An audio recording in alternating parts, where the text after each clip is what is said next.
The Louisville-based nonprofit I'd Rather Be Reading is gearing up to host more than 600 kids for a day of outdoor sports and activities right here in Louisville. Joining me here in studio to tell us all about it and how you can support it is Allie Ogle. Allie, great to have you here. Thank you so much for having me. This is such a unique nonprofit too. For people that may not be familiar, tell us a little bit about the kids that you support.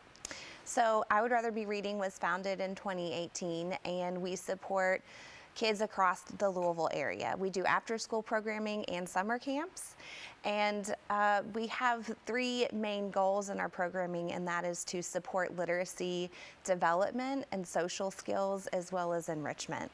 And so this Sports Spree 2024 is going to include a lot of different events July the 10th. Yes, absolutely. So it's really a celebration for our kids and our families. It takes a lot to dedicate yourself to something that's an optional program. And our kids and families have really shown up this summer. So they've engaged in literacy development through intervention. They've done our curriculum, mindful literacy. They've done lots of cool enrichment experiences. And this is really just a celebration to show them that the community at large really cares about them and is excited about their success. Yeah, 600 kids, that's a lot. It's a lot. Oh my gosh, and luckily you're at a space at the Norton Sports and Learning Center that can hold a lot of events. Isn't it great though to get that kind of support throughout, not only from Norton, but also to have that many kids participate in a program, like you said, that is optional?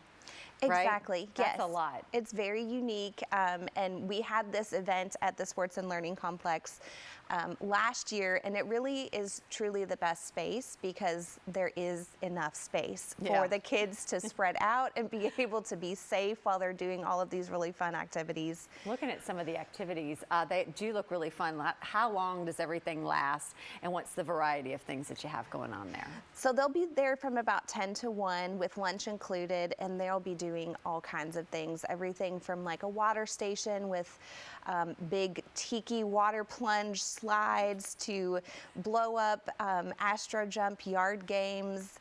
We'll be flying kites and painting faces and temporary tattoos. That's a huge thing with kids that I didn't know until last year.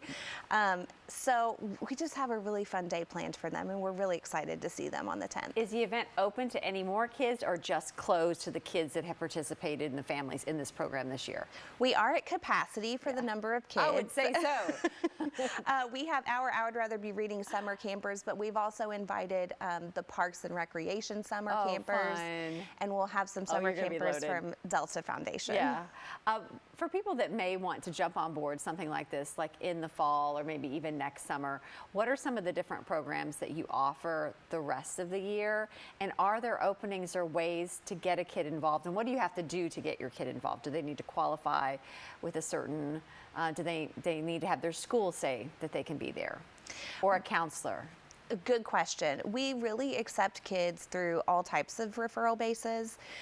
We are at some schools, so we partner with JCPS pretty closely, and we've got some schools or some sites at schools, and at those sites just the kids from those schools come to those sites. But we also have partnerships with Metro Parks and Rec to use their recreation centers, and then we partner with schools that are close to those centers so that we can bring kids after school to those sites.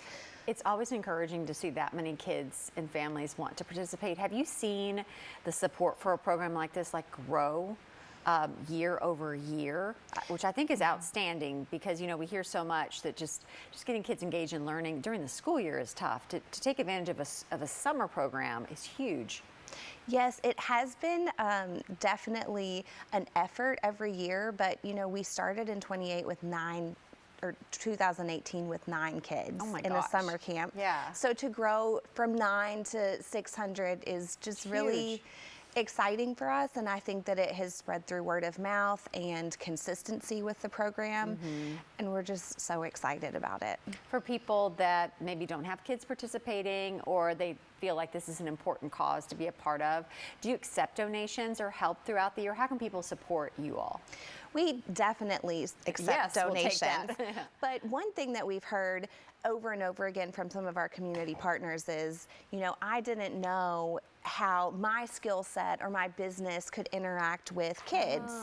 And we will make that work. So if you have a Yeah. particular skill set or business that you want to get involved and make a difference in kids' lives, we can figure out a way to get that incorporated so that our kids have a really cool experience. What I love more and more that businesses want their employees to be engaged in the community in some fashion. Exactly. Right? Like this would be, if this would check that box, this would just be something great to engage in, because sometimes the summertime can slow down for those kinds of employee Yes. things, but you all are there ready to go. Yes, we've got the opportunities. All right, Allie, thank you so much. Good luck with the events coming Thank up you. on July the 10th. If you would like more information, or maybe your skill set is perfect for this and your group or organization or business would like to get involved in some capacity, just visit iwouldratherbereading.org.